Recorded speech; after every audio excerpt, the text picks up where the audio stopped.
So என்ன இருக்கிற இந்த நிகழ்ச்சியில் பார்த்தீங்கன்னா நிறைய கருத்துக்கள் புதுவிதமான கருத்துக்கள் நம்ம பேசிட்டு இருக்கோம். அதாவது நியூமராலஜி முறைப்படி பெயர்கள் அமைக்கப்பட்டிருந்தாலும் சரி, அமையப்படாவிட்டாலும் பரவாயில்லை, அல்லது வாஸ்து முறைப்படி வீடு இருந்தாலும் சரி இல்லைனாலும் சரி, பட் எல்லாருக்கும் எனக்கு முடிஞ்ச வரைக்கும் குரு ஓரளவுக்கு சாதகமாக இருந்தால் மட்டும்தான் அவர்களுக்கு யோகம் உண்டு. இப்போ குரு வந்து உச்சத்தில் இருக்கிறார் அப்படின்னு சொன்னால், குரு உச்சத்தில் இருந்தாவே என்னன்னு கேட்டீங்கன்னா ஒரு ஸ்கூலுக்கே போகலன்னா கூட எனக்கு ஆட்டோமேட்டிக்காக படிப்பு, அறிவு, ஞானம் அப்படியே வந்துடும். அவர் எதை தேடி போகணும்னு நினைக்கிறாரோ ஆட்டோமேட்டிக்காக அதுக்குண்டான புத்தகம் கிடைக்கும்.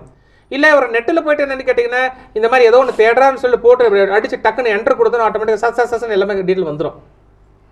அதாவது தேடாமலேயே அவருக்கு கிடைக்கும் அந்த ஞான அறிவு அப்படி கொட்டிகிட்டே இருக்குன்னு கணக்கு இருக்குது. திருமண காலகட்டத்தில் கூட நினைக்கக்கூடிய ஒரு நல்ல ஒரு வரன் கிடைக்கும் அப்படின்னு கருத்து இருக்குது. குரு நீச்சமாகி விட்டால் என்னென்னு கேட்டிங்கன்னா ஏதோ 0 வாட்ஸை வச்சுக்கிட்டு என்னென்னு கேட்டால் குண்டூசி தொலைவன மாதிரி 0 வாட்ஸை போட்டு குண்டூசி எங்கே தொலைவ முடியும்? எங்கேயோ ஒரு பக்கம் விழுந்து கிடக்கும், தொலைவது கடினம். அப்போது இந்த குரு நீச்சமாக இருக்கக்கூடிய காலகட்டத்தில் அப்போ குரு நீச்சமாக இருக்கார் அப்படின்னு எப்படி கண்டுபிடிக்கலாம்னு கேட்டிங்கன்னா, ஒன்றா படிப்பில் மந்தம் ஏற்படும், அல்லது ஃபெயில் ஆகிறது, அல்ல ஒரே கிளாஸை வந்து 4 முறை படிக்கிறது, இல்லை வாத்தியாருக்கும் பையனுக்கும் சண்டை வந்து முட்டிக்கும், இல்லை டியூஷன் வாத்தியாரை வந்து கல் எடுத்து அடிச்சுட்டு வந்துடுவார், அல்லது டியூஷன் டீச்சரோட பைக்கை அப்படி சீட்டுக்கிட்ட கிழிச்சிட்டு முடியாடுறது, இந்த மாதிரி பண்ணவே குரு நீச்சம் இருந்தால் மட்டும்தான் இது போன்ற குணங்கள் ஏற்படும்.